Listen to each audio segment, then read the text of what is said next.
Wake up, Paladin. It's been a few days and there's news. You're being freed. Substantial evidence came forward. The king's advisor. He had been conspiring with vampires. An entire coven was decimated within the Rusenthal manor. What else did we find? Contracts. Letters of payment made to and from Thetoris to the vamps. We arrived at his home to apprehend him, only to find his home burning and the sounds of him screaming for mercy. We made sure to check that he wasn't just using thaumaturgy or something to trick us into thinking he was in the fire.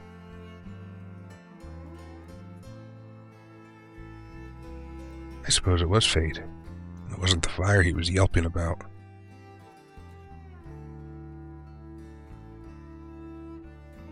What I mean is that he had been cornered by the last of the Rusenthal vamps. One had been chasing for a while. She was seated in his office, petting his head and whispering to him. He pleaded for his life. Before, his neck was wrong way around and his body a lump on the slowly blazing floor.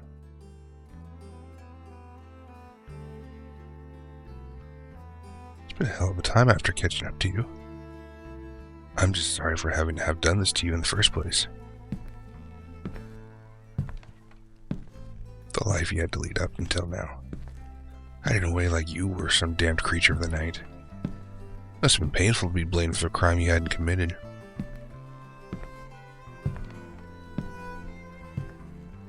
The vamp that killed the Taurus?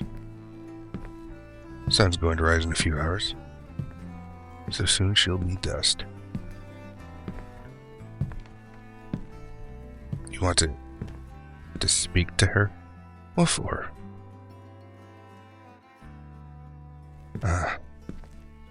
Closure for all the lives lost.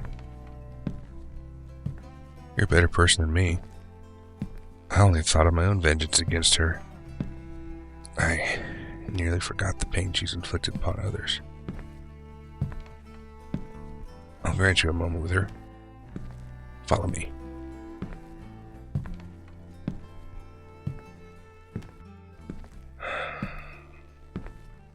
I'll have to send word to Velaire.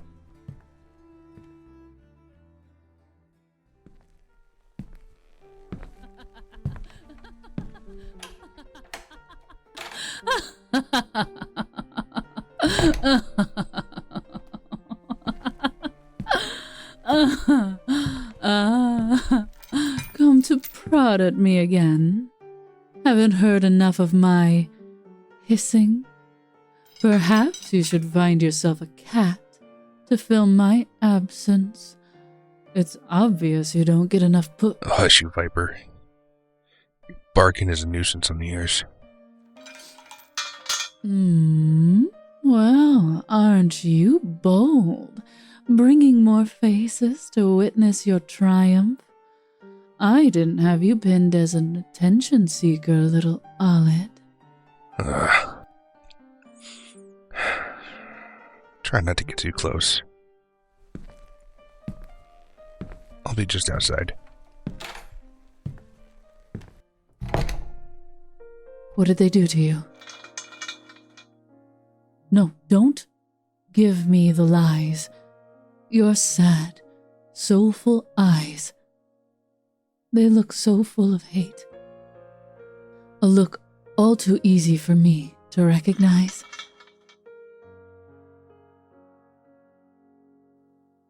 Oh, went to see you, did he? Of course he would. Rubbing that pain is what villains do. Well, he doesn't have much to say now, does he? I haven't done much. At least not to my standards. All I've done is set you free.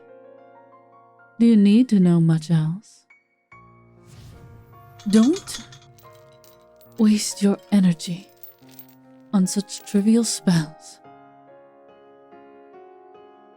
I wanted to witness what your foolishness would cost you. I wouldn't leave you to rot, of course, but I suppose I should be laughing at myself. Yes, it was foolish. You should have hidden, regardless of the consequences that came my way. Yes, it's exactly as they said. I know you must be quite disappointed with me, but I guess that hardly matters.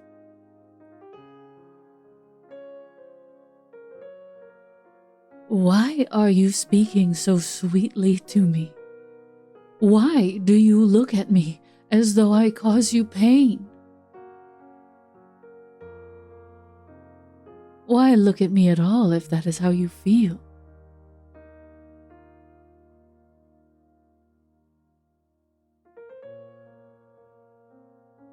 No, don't say it.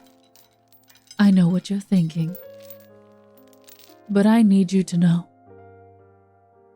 Life is precious, to a point, my dear Eidolon. And when life's denizens refuse to be just and fair, they become monsters. And in those times, monsters are the only ones that can punish such folk.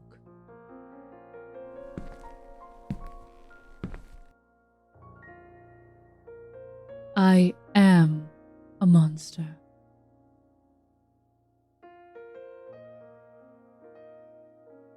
You think you know me well enough to say such things, Eidolon, but no, what you said was a mistake. It could never be true. Because, for all of your deity's sake, I'm a vampire. You can't. You shouldn't even entertain the idea of it. Besides, you cannot save what is already damned.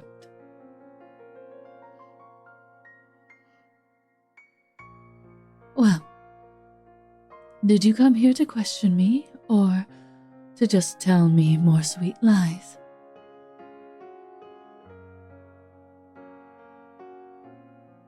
What is there to discuss? You know everything. Oh, what happened when I got into the city? Well, I went to see Mother, hoping to rest or hear word of your arrival. But I quickly realized how unwelcome I was. She had hoped one of the other family members had ended me before I reached Demick. However, I survived twice over, and she was very upset over the loss of such a wide expanse of property. I would have been punished, if not for a distraction, of course. An interruption, luckily, came our way, and I managed to escape.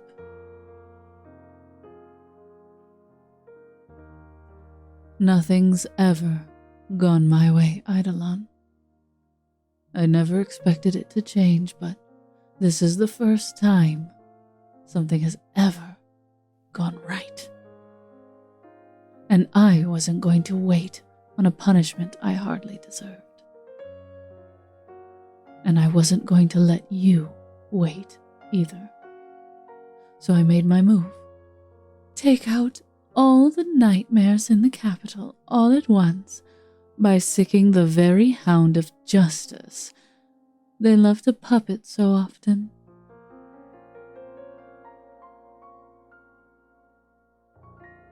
Yes, I betrayed my family.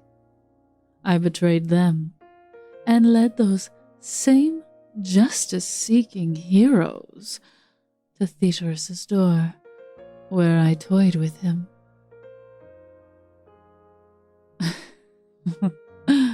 Funny thing is, he thought I blamed him for my family's discovery, but I made clear who I was really there for, and I made him beg before the end. No, I didn't feed. A snake like that likely has a sour taste, and I wasn't interested in trying to do that with Ollid standing at the doorway. Why did I do this? I already told you. I would take every drop of life that was stolen from you, repay my debt. The only thing is, I didn't have to use my teeth to get it done.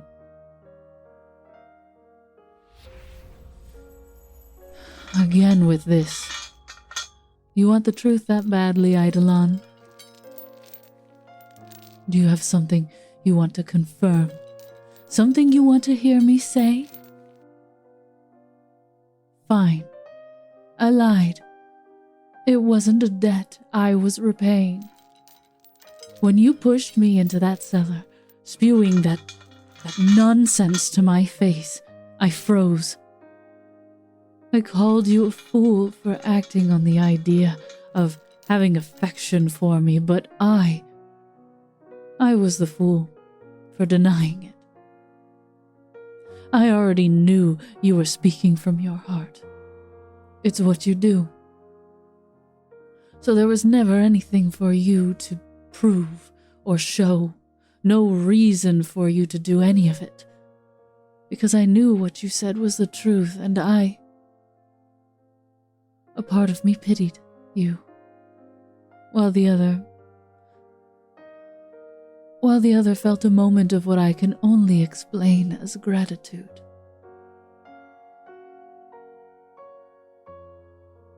I was grateful to you for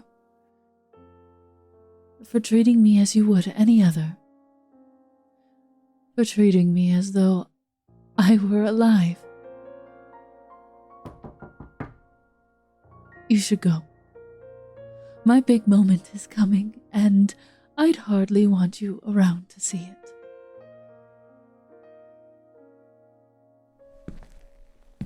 Eidolon, before you go and we never see each other again,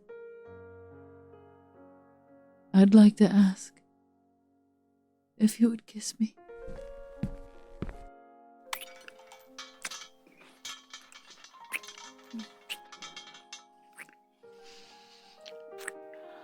I suppose I didn't need to ask.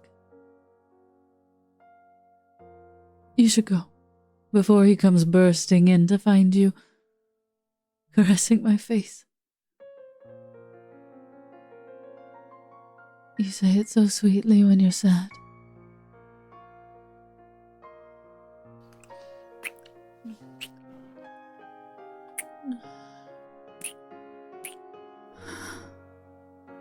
Goodbye, my dear, sweet Eidolon.